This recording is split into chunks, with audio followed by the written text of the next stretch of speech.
도대체 누가 아이를 잃은 곳에 운이아담을 찾아주셔서 감사합니다. 구독과 좋아요는 큰 힘이 됩니다. 이야기 바로 시작하겠습니다. 한양 도성박 성저심리 뒷골목은 산자의 땅이라기보다 죽은 자의 악취가 지배하는 무덤에 가까웠으며 똥물과 오물이 뒤섞인 도랑 위로 정체 모를 안개가 깔리는 밤이면 굴줄인 쥐떼만이 쓰레기 더미를 헤집으며 생존을 증명했는데 그곳에 칠순을 넘긴 등급은 높아 떡순이 할멈이 살고 있었습니다. 평생을 남의 집 뒷간을 치우고 얼음장 같은 개울가에서 방망이질로 점철된 세월을 보낸 그녀의 손은 이제 마디마디가 뒤틀려 나무 뿌리처럼 굳어 있었으며 늙고 병들어 일거리조차 끊긴 할멈에게 남은 것이라곤 누더기 한 벌과 언제 꺼질지 모르는 질긴 숨줄 뿐이었습니다. 그해 겨울은 유난히도 독했어 칼바람이 뼛속까지 파고들던 어느 밤 할멈은 추위를 피하려 버려진 폐가의 처마 밑으로 기어들었다가 썩은 가마니 떼기를 덮고 억지로 잠을 청하려던 찰나 도랑 너머 어둠 속에서 기이한 소리가 들려왔는데 그것은 짐승의 울음도 바람 소리도 아니었고 마치 삶을 포기한 자가 마지막으로 내뱉는 미세한 단명의 신음처럼 가늘게 떨리고 있었습니다. 할멈은 떨리는 손으로 품속의 부싯돌을 쳤고 희미한 불꽃이 허공을 가르자 눈앞에 믿기 힘든 광경이 펼쳐졌는데 오물 덩어리와 깨진 기왓장 사이에 한 아이가 엎어져 있었으며 10살 남짓 되었을까 싶은 그 아이가 걸친 것은 분명 최고급 비단이었으나 이미 갈갈이 찢겨 누더기보다 못하게 변해 있었고 아이의 등에는 모진 매질의 흔적인 듯 시퍼런 멍과 핏자국이 선연했으며 추위와 고통으로 부어오른 얼굴은 사람의 형상이라기보다 지식여진 고깃덩어리에 가까웠습니다. 세상에나 이게 무슨 변괴란 말인가. 할멈은 혼잣말을 하며 본능적으로 아이를 향해 기어갔고 아이의 몸은 이미 얼음장처럼 차가웠기에 할멈은 서둘러 품 안을 뒤져서 지난 이틀간 굶어가며 애지중지 아껴두었던 마지막 엿 조각 하나를 꺼냈는데 그녀는 그것을 입에 넣어 재침으로 녹인 뒤 아이의 굳게 닫힌 입술 사이로 자신의 온기가 담긴 단물을 조금씩 흘려 넣었습니다. 한참을 지났을까 아이의 속눈썹이 미세하게 떨리더니 핏발선 눈동자가 겨우 열렸지만 아이는 할멈의 얼굴을 보자마자 겁에 질려 몸을 떨며 살려달라고 아니 차라리 죽여달라고 애원했는데 이 아이는 한양 제1의 대학자이자 권세가인 한진사 댁의 서자 한석으로 명문가의 핏줄을 타고났으나 그를 깨치지 못해서 1000권의 책을 외워도 붓만 잡으면 손이 떨리고 글자가 춤을 춘다는 이유로 집안의 수치이자 글 못 읽는 쓰레기로 낙인 찍혔으며 적자인 형들은 매일같이 그를 창고에 가두고 몽둥이질을 일삼았고 계모는 천한 계집에 씨라 머리가 도리다라며 끼니조차 주지 않았으며 결국 집안의 종들이 한석을 골목 끝까지 몰아내 죽도록 두들겨 팬 뒤 오물통에 던져버린 것이 이 비극의 시작이었습니다. 할멈은 아이의 말을 막으며 자신의 누더기 속으로 아이의 차가운 손을 끌어당겼고 죽긴 왜 죽느냐며 이 모진 겨울을 버티고 눈을 떴는데 하늘이 널 내버려 뒀겠느냐고 다독였으며 굽은 등으로 아이를 업었는데 뼈만 남은 노파의 몸에 아이의 무게는 태산 같았으나 그녀는 멈추지 않았고 어두운 도랑을 지나 자신의 움막으로 향하는 길목마다 할멈의 거친 숨소리가 안개를 갈랐으며 집으로 돌아온 할멈은 자신의 마지막 옷가지를 찢어 아이의 상처를 닦아내고 단 한 줌 남은 쌀로 미음을 끓였습니다. 사흘 밤낮을 할멈은 잠 한숨 자지 않고 아이의 곁을 지켰는데 자신이 굶어 기력이 다해가는 줄도 모르고 아이의 입술에 온기가 돌아오는 것만을 기적처럼 바라보았으며 아이가 제 정신을 차리고 앉을 수 있게 되었을 때 움막 안에는 지독한 가난 대신 묘한 생동감이 감돌기 시작했고 한석은 자신을 위해 목숨을 거는 노파의 모습에서 평생 느껴보지 못한 사람의 온기를 발견했는데 글자가 보이지 않는 대신 그의 눈에는 할멈의 뒤틀린 손마디와 낡은 움막의 구조, 그리고 버려진 나무 토막들의 결이 선명하게 들어오기 시작했으며 그것은 붓이 아닌 다른 무언가를 쥐어야 할 천재의 각성이었습니다. 아이가 기운을 차린 지 보름이 지났을 무렵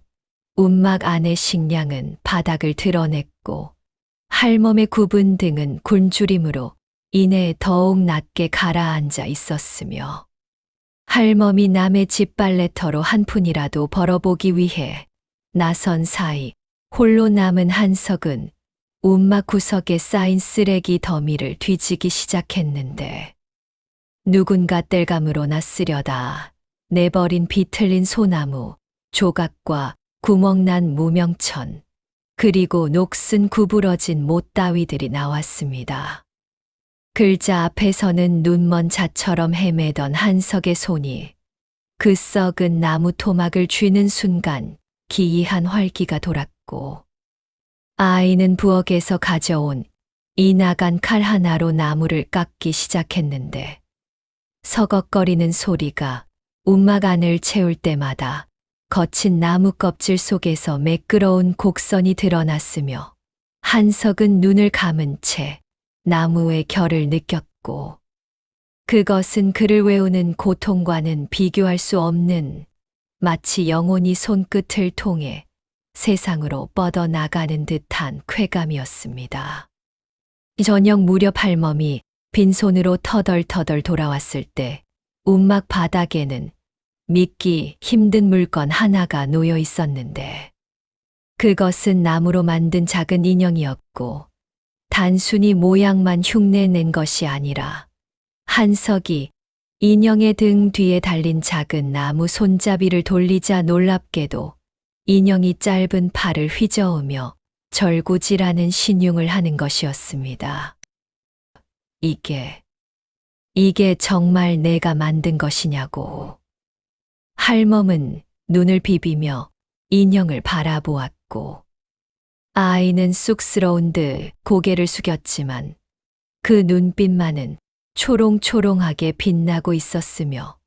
할머니, 제가 글은 못 읽어도 이런 건 눈에 잘 보인다며 마무 안에 숨어 있는 것들이 보인다고 말했습니다. 다음 날 할멈은 그 인형을 들고 장터로 향했고 반신반의하며 좌판 끝에 인형을 내려놓은 순간 장터에 시끄러운 소음이 잦아들었으며 구경꾼들이 하나둘 모여들더니 이내 인산인해를 이루었는데 사람들은 살아있는 듯 움직이는 나무 인형의 정교함에 넋을 잃었고 부유한 상인 하나가 금방이라도 튀어 오를 듯한 인형의 기교에 감탄하며 은전 한 잎을 선뜻 내놓았으니 평생 똥을 치워야 겨우 만져볼 수 있던 거금이었습니다. 그날 이후 움막은 더 이상 가난의 수렁이 아니었고 한석의 손은 멈추지 않았으며 버려진 수레바퀴, 축으로 저절로 바퀴가 돌아가는 술의 장난감을 만들었고 낡은 가죽 조각으로는 입을 벌려 소리를 내는 호랑이 탈을 제작했는데 아이의 소문은 순식간에 한양 뒷골목을 넘어 사대문 안까지 번져갔습니다. 그 골목 노파의 집에 신동이 산다더라. 글은 몰라도 손재주만큼은 천개의 기운을 타고났다지. 이런 소문이 퍼지면서 양반대 카인들이 줄을 서서 장난감을 주문하기 시작했고, 주문이 쇄도하자 한석은 더 큰 꿈을 꾸었는데, 단순한 놀이개를 넘어 사람의 삶을 이롭게 할 도구를 구상한 것이며, 며칠을 뜬 눈으로 밤을 새우며 톱질과 망치질을 반복하던 끝에 자동으로 물을 끌어올려 물레방아를 돌리는 정교한 모형 농기구를 완성했습니다. 움막을 떠나 작은 초가집으로 다시 번듯한 기와집으로 자리를 옮기는 동안 할멈은 더 이상 남의 집 빨래를 하지 않아도 되었고, 비단 옷을 입은 할멈이 따뜻한 아랫목에 앉아 아이의 손을 꼭 쥐었을 때 아이는 처음으로 눈물을 흘리며 어머니, 이제 제가 어머니를 지켜드리겠다고 저를 쓰레기 더미에서 건져주신 그 손을 지키겠다고 말했으며, 노파의 주름진 얼굴에 환한 미소가 번졌는데 그것은 죽음의 도랑에서 건져 올린 보석이 조선 전체를 밝히는 빛으로 성장하기 시작한 위대한 기적의 서막이었습니다. 시간은 흘러 5년이라는 세월이 훌쩍 지났고 한석은 이제 15살에 의젓한 청년이 되었으며, 그의 이름은 도성 안팎에서 모르는 이가 없는 명공의 반열에 올랐는데, 기와집 마당에는 한석이 손수 제작한 각종 기계들이 보물처럼 놓여 있었고, 굴러다니는 나무 토막 하나도 그의 손만 거치면 살아 움직이는 생명력을 얻었지만 하늘은 이들에게 평탄한 길만을 허락하지 않았습니다. 어느 맑은 오후, 집 앞을 가로막은 것은 화려한 가교와 도포를 휘날리는 일단의 무리였고, 대문을 박차고 들어온 사내는 다름 아닌 한석의 친부 한진사였는데, 그는 5년 전 자신의 집에서 짐승처럼 내쫓았던 아들이 천하의 신동이 되어 큰 재물을 모았다는 소문을 듣고 찾아온 것이었으며, 한진사는 마당에 가득한 비단 뭉치와 정교한 발명품들을 탐욕스러운 눈으로 훑으며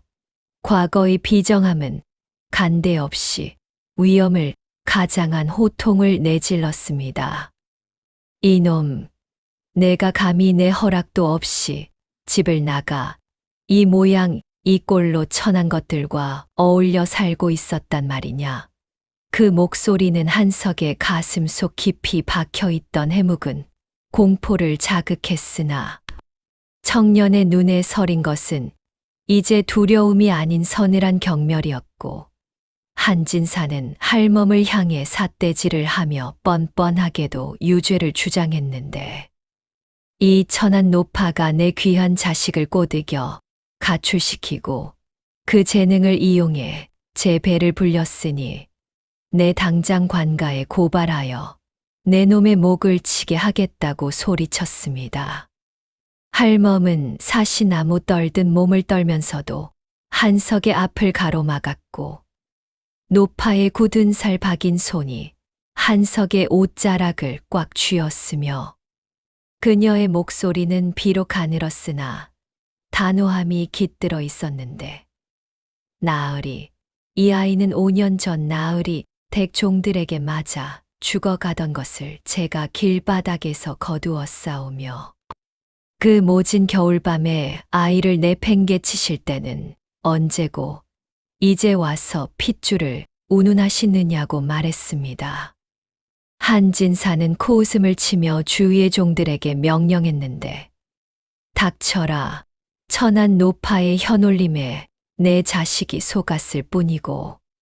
핏줄은 하늘이 정한 것이니 내가 아무리 정성을 들였다 한들 내 아들은 내 가문의 소유라며, 여봐라 당장 이놈을 가교에 태우고 저 노파를 포박하여 관가로 압송하라고 호통쳤으며, 그의 명령에 건장한 종들이 달려들었습니다. 한석은 자신을 감싸 안은 할멈의 떨림을 고스란히 느꼈고 소녀는 할멈의 어깨를 감싸쥐며 한진사를 향해 한 걸음 내디뎠는데 나를 버린 것은 당신들이라고 글을 못 읽는다고 가문의 수치라고 몽둥이질을 하던 그 집으로 제가 돌아갈 이유가 무엇이냐며 내게 성씨를 준 사람은 당신일지 모르나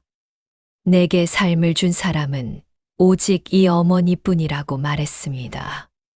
한진사의 얼굴은 분노로 시뻘겋게 달아올랐고 그는 자신의 권위가 무너지는 것을 참지 못했으며 이 배은망덕한 놈 감히 아비의 권위에 도전하느냐며 좋다. 내가 정령법의 준엄함을 모르는구나. 관가에 가서 누가 진짜 주권자인지 가려보자꾸나 하고 소리쳤는데 기와집 마당에는 긴장감이 팽팽하게 감돌았고 한진사의 탐욕은 이제 광기로 변해 있었으며 한석과 할멈은 폭풍 전야의 정적 속에서 서로의 손을 더욱 굳게 맞잡았으니 그것은 혈연이라는 이름의 족쇄와 사랑이라는 이름의 구원이 정면으로 충돌하는 거대한 운명의 갈림길이었습니다. 한양 도성 안의 관아 마당은 구경꾼들로 인산인해를 이루었는데 조선 제1의 신동이라 불리는 한석과 그를 낳았다는 권세가 한진사 그리고 그를 키웠다는 천안 노파의 송사는 장안의 모든 시선을 끌어모으기에 충분했고 사또가 위엄 있게 좌정에 앉아 번득이는 눈빛으로 아랫마당을 내려다보았습니다. 한진사는 사또 앞에 서자마자 디단 소매를 적시며 거짓 섞인 통곡을 내뱉었는데 사또 나으리 5년 전 제 서자가 불의의 사고로 실종된 후 밤낮으로 찾아 헤맸사오나 저 천한 노파가 제 자식을 유괴하여 산속에 숨겨두고 아이의 재능을 팔아 막대한 부를 챙겼사오니 이것은 명백한 인신매매이자 가문에 대한 모독이라고 호소했습니다. 사또의 시선이 할멈에게 향했고 포승줄에 묶인 채 바닥에 엎드린 노파는 공포에 질려 입술조차 떼지 못하고 있었으며 사또가 엄중하게 노파야 내가 양반댁 자재를 훔쳐 제 자식인 양속이고 재산을 갈취했다는 것이 사실이냐고 물었는데 할멈이 떨리는 목소리로 입을 열려는 찰나 곁에 서 있던 한석이 앞으로 나섰습니다. 한석은 사또를 향해 정중히 절을 올린 뒤 품 속에서 낡아 빠진 피 묻은 천 조각 하나를 꺼냈는데 그것은 5년 전 할멈이 자신의 유일한 치마를 찢어 피 칠갑이 된 한석의 상처를 감싸주었던 바로 그 무명천이었고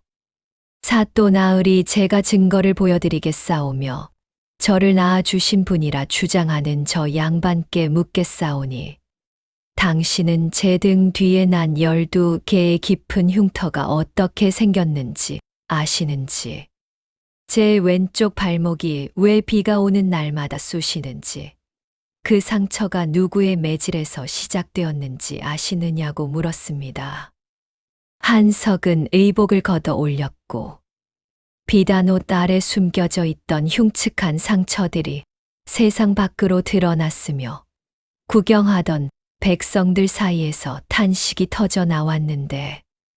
이것은 제가 5년 전 그 댁에서 짐승처럼 매 맞고 버려졌을 때 생긴 상처이며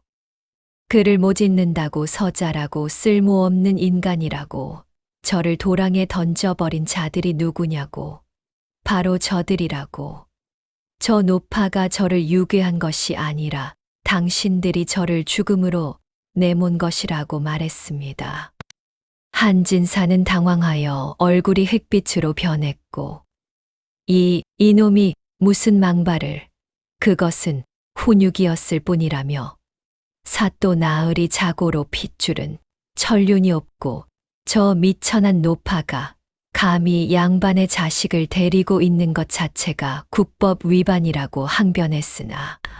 사또가 한참을 침묵하다가 노파를 향해 노파야, 너는 무슨 할 말이 있느냐고 물었습니다. 할멈은 떨리는 손으로 바닥을 짚으며 천천히 고개를 들었는데 눈가에는 눈물이 고여 있었지만 눈빛만은 바위처럼 견고했고 사또 나으리 저는 이 아이를 낳지 않았사오나 저는 이 아이를 위해 제 목숨을 낳았사오며 아이가 굶주릴 때 제 피 같은 마지막 엿 조각을 입에 넣어 주었고 아이가 추위에 떨 때 제 유일한 겉옷을 벗어 덮어 주었으며 5년 동안 제 손마디가 다 뒤틀리도록 빨래질을 해서 아이 밥상을 차렸고 저 양반은 이 아이를 제물로 보지만 저는 이 아이를 제 심장으로 보며 이 아이가 없으면 저도 죽는다고 말했습니다. 할멈은 자신의 거친 손을 내밀어 보였는데 굳은 살이 박이고 뼈마디가 어긋난 세상에서 가장 보잘것없으면서도 위대한 어머니의 손이었고 사또는 한석의 흉터와 할멈의 헌신적인 손을 번갈아 본 뒤 판결의 망치를 내리쳤으며 한진사는 들어라. 너는 아비의 도리를 다하지 못했을 뿐만 아니라 자식을 학대하여 사지로 몰아넣었고 이제 와서 그 재능을 탐내 부모 행세를 하려 하니 그 신보가 참으로 가증스럽도다. 핏줄이 천륜이라 하나 그 천륜을 끊어버린 것은 내 놈의 매질이었으며 이 아이의 부모는 피를 나눈 자가 아니라 사랑으로 생명을 지켜낸 저 노파임을 선포한다고 했습니다. 사또의 판결에 백성들이 환호성을 올렸고 한진사는 곤장 50대를 선고받고 질질 끌려 나갔으며 한석과 할멈은 비로소 법적으로도 진정한 가족이 되었는데 마당에서 할멈을 끌어안은 한석의 어깨가 떨렸고 어머니, 이제 아무도 우리를 떼어놓지 못한다고 말했으며 노파는 아들의 등을 토닥이며 말없이 미소 지었으니 그것은 세상에 그 어떤 법보다 강한 진실한 사랑의 승리였습니다. 세월은 다시 흘러 한석의 재능은 이제 일개 기술자의 수준을 넘어 국가의 기틀을 바꾸는 경지에 이르렀고 그가 발명한 대규모 관계 시설과 자동화포 설계도는 임금의 귀에까지 들어갔으며 한석은 조선 역사상 유례없는 파격적인 대우를 받으며 정사품 장영실에 비견되는 벼슬에 올랐습니다. 어느 화창한 봄날 궁궐에서는 한석의 공로를 치하하는 큰 잔치가 열렸는데 임금은 한석을 불러 세워 그의 지혜를 칭송한 뒤 마지막으로 특별한 어명을 내렸고 한석은 들어라. 너를 이토록 훌륭하게 키워내고 조선의 국보를 지켜낸 내 어미의 공이 실로 지대하도다. 이에 짐은 너의 양모인 노파에게 외명부 최고의 품계린 정경부인의 직첩을 내리노라고 선포했습니다. 궁궐 마당에 서 있던 노파, 아니 이제는 눈부신 비단 예복을 입은 할멈의 눈에서 눈물이 주르륵 흘러내렸는데 평생을 남의 집 뒷간을 치우고 손가락질 받던 떡순이 할멈이 조선 최고의 여인만이 누릴 수 있는 고귀한 신분에 오른 것이었고 한석은 직접 어머니의 손을 잡고 어좌 앞으로 나아갔으며 뒤틀린 손가락을 가리기 위해 비단 소매를 내리려던 할멈의 손을 한석이 단단히 맞잡으며 어머니 부끄러워하지 마시라고. 이 손은 저를 살린 손이고 이 나라의 굶주린 백성들을 먹여 살릴 기계를 만들어낸 가장 거룩한 손이라고 말했습니다. 잔치가 끝나고 돌아가는 길 할멈은 가마 안에서 창밖을 내다보았는데 5년 전 자신들이 쫓겨났던 그 도랑과 쓰레기 더미 골목이 보였고 이제 그곳은 한석이 세운 기술학당과 공방들로 활기가 넘치고 있었으며 한편 유배지에서 비참한 최후를 맞이했다는 한진사 가문의 소식이 들려왔지만 한석은 눈길조차 주지 않았는데 그에게 중요한 것은 오직 하나, 자신을 조건 없이 사랑해 준 단 한 사람과의 인연이었습니다. 밤이 깊어지자 한석은 마당 한복판에 할멈을 위해 특별히 제작한 천상의 오르골을 꺼내 놓았고 태엽을 돌리자 맑은 소리와 함께 나무 인형들이 춤을 추며 글자를 하나하나 만들어냈는데 그 글자들은 천천히 모여서 어머니 사랑합니다 라는 문장을 이루었으며 할멈은 그 광경을 보며 평생 처음으로 글자의 의미를 마음으로 읽었고 두 사람은 달빛 아래서 서로를 꼭 껴안았으니 쓰레기 더미 속에서 발견된 보석은 마침내 온 세상을 비추는 별이 되었고 그 빛은 혈연이 아닌 진정한 사랑이 만들어낸 기적이었습니다.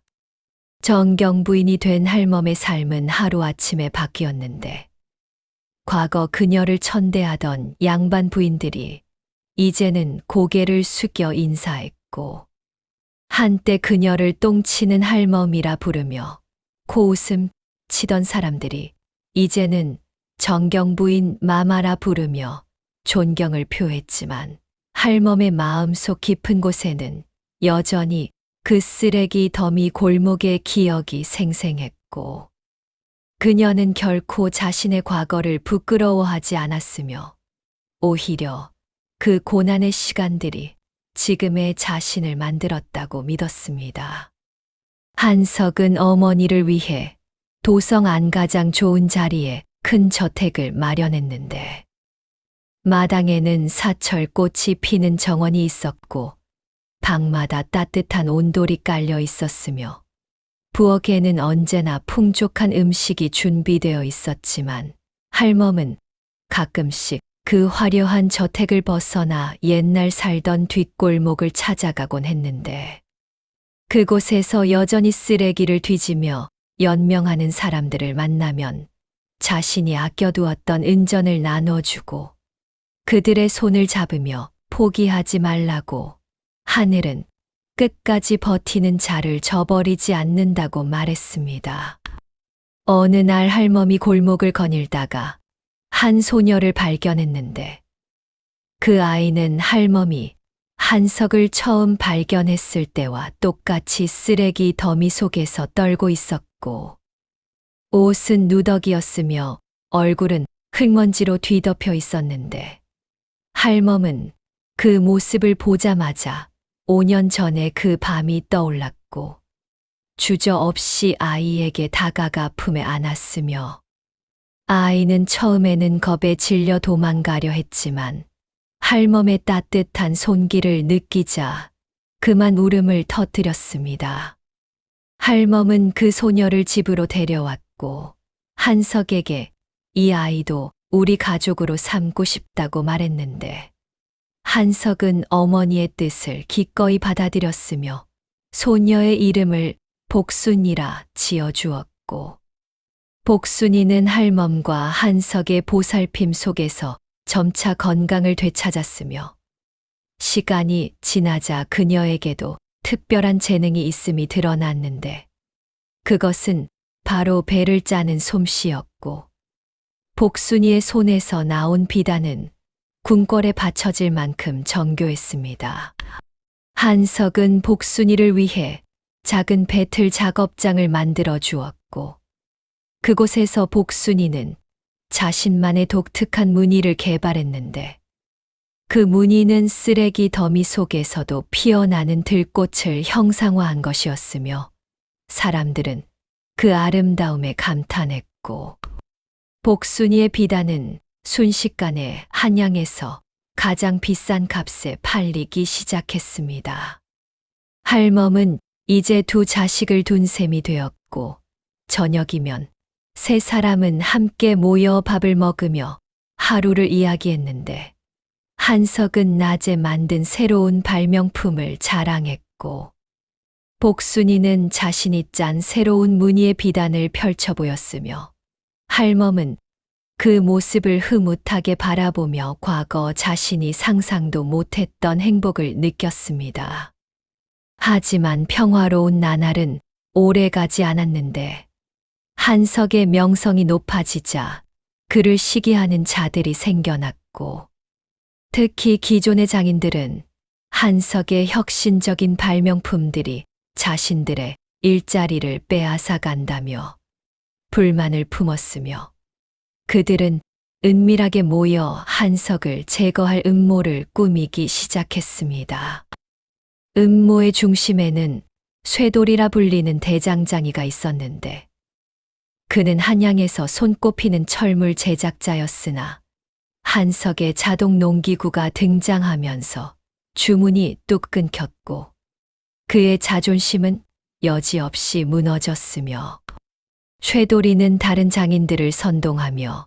한석이 요사스러운 재주로 백성들을 현혹하고 있다는 소문을 퍼뜨렸고,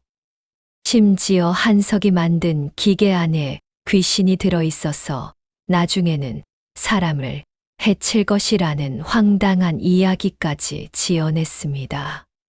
소문은 빠르게 퍼져나갔고, 무지한 백성들 중 일부는 그 말을 믿기 시작했으며, 한석의 작업장 앞에서는 간혹 돌팔매질이 일어났고, 밤중에는 누군가 담을 넘어 기계들을 부수려는 시도도 있었는데,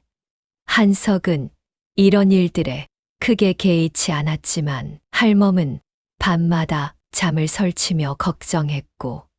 복순이는 두려움에 떨었습니다. 어느 날 밤, 마침내 큰 사건이 터졌는데, 쇠돌이와 그의 무리들이 횃불을 들고 한석의 저택으로 몰려왔고,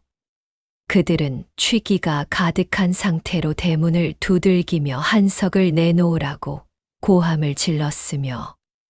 요사스러운 재주를 부리는 놈을 용서할 수 없다며 협박했습니다. 한석은 담담하게 대문을 열고 나갔는데, 횃불 빛에 비친 그의 얼굴은 평온했고, 그는 성난 군중들을 향해 조용히 말했는데, 여러분들이 두려워하시는 것을 이해하오. 새로운 것은 언제나 사람들을 불안하게 만들기 마련이니까요. 하지만 제가 만든 것들을 직접 보시고 판단해 주시면 안 되겠습니까? 만약 그것들이 정말로 유사한 것이라면 제가 직접 부수겠습니다라고 말했습니다. 한석의 담대함에 군중은 잠시 주춤했고, 쇠돌이가 그럼 내 기계가 어떻게 작동하는지 보여달라고 도전했으며, 한석은 기꺼이 작업장으로 그들을 안내했는데, 그곳에는 물레방아를 자동으로 돌리는 장치가 있었고, 한석은 그 복잡한 톱니바퀴와 축의 원리를 하나하나 설명했으며, 귀신이 아니라 자연의 이치를 이용한 것일 뿐이라고 말했습니다. 군중들은 점차 한석의 설명에 귀를 기울였고, 특히 젊은 장인들은 그 정교한 구조에 감탄하기 시작했으며, 쇠돌이조차도 자신의 무지를 깨닫고는 고개를 숙였는데, 한석은 그들에게 제안했고, 여러분이 원하신다면 이 기술을 함께 나누고 싶습니다. 제 목표는 여러분의 일자리를 빼앗는 것이 아니라 모두가 더 나은 삶을 살 수 있도록 돕는 것입니다라고 말했습니다. 그날 밤 이후 한석은 작업장을 개방했고, 배우고 싶어 하는 장인들에게 무료로 기술을 가르쳤으며, 쇠돌이는 한석의 제자가 되어 가장 열심히 배우는 사람이 되었고, 시기와 질투는 점차 존경과 협력으로 바뀌어 갔으며, 한석의 작업장은 조선 최고의 기술 학당으로 발전했습니다. 세월이 흘러 할멈은 어느덧 팔순을 맞이했는데 몸은 많이 쇠약해졌지만 정신만은 여전히 또렷했고 한석은 이제 30살의 중년이 되어 조선 최고의 발명가로 인정받고 있었으며 복순이도 25의 아름다운 여인이 되어 자신의 배틀 공방을 운영하고 있었습니다. 어느 가을날 저녁 할멈은 마당에 앉아 노을을 바라보고 있었는데 한석이 곁에 앉으며 어머니 무슨 생각을 하세요라고 물었고 할멈은 미소를 지으며 그저 지난 세월을 돌아보고 있었다고 쓰레기 더미에서 너를 발견했던 그날부터 오늘까지 참 기적 같은 삶이었다고 말했습니다. 한석은 어머니의 주름진 손을 잡으며 기적을 만든 건 어머니였다고 어머니가 저를 포기하지 않으셨기에 오늘의 제가 있는 것이라고 했고 할멈은 고개를 저으며 아니다. 내가 포기하지 않았기에 오늘이 있는 것이라고 우리는 서로를 살렸다고 말했습니다. 그날 밤 할멈은 평소보다 일찍 잠자리에 들었는데 한석은 어머니의 방 밖에서 밤새 지켰고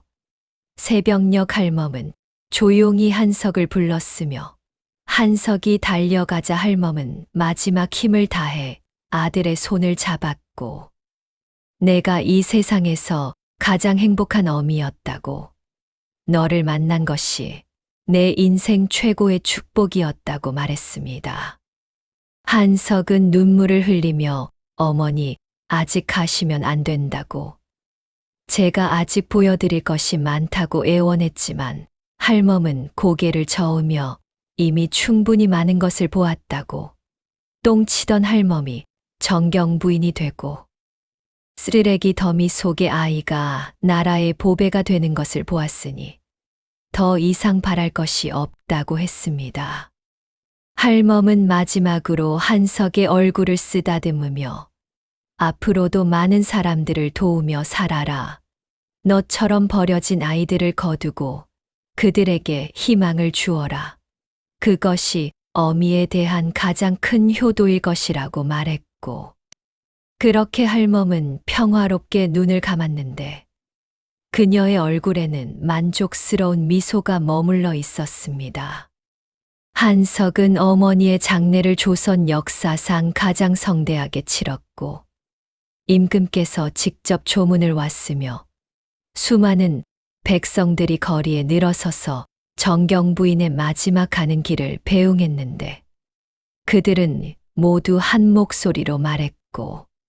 저분이야말로 진정한 어머니였다고 핏줄이 아니라 사랑으로 자식을 키운 위대한 분이었다고 했습니다. 한석은 어머니의 무덤 앞에 특별한 비석을 세웠는데 거기에는 화려한 글귀 대신 단순하게 세상에서 가장 위대한 어머니, 이곳에 잠들다라고만 새겨져 있었고 그 비석 옆에는 한석이 직접 만든 작은 나무 인형이 놓여 있었는데 그것은 할멈이 처음 장터에 내다 팔았던 바로 그 절구지라는 인형이었으며 한석은 그것을 영원히 어머니 곁에 두기로 했습니다. 복순이는 할멈의 무덤 앞에 무릎을 꿇고 한참을 울었는데 그녀 역시 할멈을 진정한 어머니로 여겼고 할멈이 없었다면 자신도 쓰레기 더미에서 죽었을 거라고 생각했으며 이제 두 자식은 할멈의 뜻을 이어받아 더 많은 버려진 아이들을 돌보기로 결심했습니다. 한석과 복순이는 할멈이 살던 저택을 고아원으로 바꾸었고 그곳에서 수십 명의 버려진 아이들을 거두어 키웠으며 각 아이의 재능을 발견하고 키워주었는데 어떤 아이는 한석처럼 손재주가 뛰어났고 어떤 아이는 복순이처럼 배를 잘 짰으며 어떤 아이는 그림에 어떤 아이는 음악에 재능이 있었고, 한석은 그 모든 아이들에게 기회를 주었으며, 세상은 핏줄이 아니라 사랑으로 이어진다는 할멈의 가르침을 실천했습니다. 세월이 더 흘러 한석이 노년에 접어들었을 때 그가 키운 아이들은 모두 조선 각지에서 훌륭한 장인과 예술가가 되어 있었고, 그들은 한석을 아버지라 불렀으며 할멈을 할머니라 불렀는데, 비록 할멈은 이 세상에 없었지만 그녀의 사랑은 여전히 살아 숨 쉬고 있었고, 쓰레기 더미에서 시작된 기적은 이제 조선 전역으로 퍼져나가 수많은 사람들의 삶을 바꾸고 있었습니다. 한석은 생의 마지막 순간 할멈의 무덤 앞에 앉아 조용히 말했는데, 어머니, 저는 어머니의 가르침대로 살았습니다. 많은 아이들을 구했고 그들에게 희망을 주었으며, 이제 제가 어머니 곁으로 갈 때가 된 것 같습니다. 라고 했고, 그는 평화롭게 눈을 감았는데 그의 손에는 여전히 그 낡은 무명천 조각이 쥐어져 있었으며, 그것은 할멈이 처음 자신의 상처를 감싸주었던 바로 그 천이었고, 한석은 평생 그것을 곁에 두었으며 이제 그것과 함께 영원한 잠에 들었습니다. 사람들은 한석을 할멈의 무덤 바로 옆에 묻었고, 두 무덤 사이에는 아름다운 꽃들이 피어났는데, 그 꽃들은 쓰레기 더미에서도 피어나는 들꽃이었으며, 해마다 봄이 되면 그 꽃들은 더욱 화려하게 피어났고, 사람들은 그것을 보며 말했는데, 저것이 바로 진정한 사랑의 증거라고, 핏줄보다 강한 것은 오직 사랑뿐이라고, 그리고 쓰레기 더미 속에서도 보석은 빛난다고 말하며, 할멈과 한석의 이야기는 대대손손 전해져 내려갔고, 조선 팔도에 퍼져나가 수많은 사람들에게 희망과 용기를 주었으며, 그 이야기는 오늘날까지도 여전히 사람들의 가슴 속에 살아 숨쉬고 있습니다.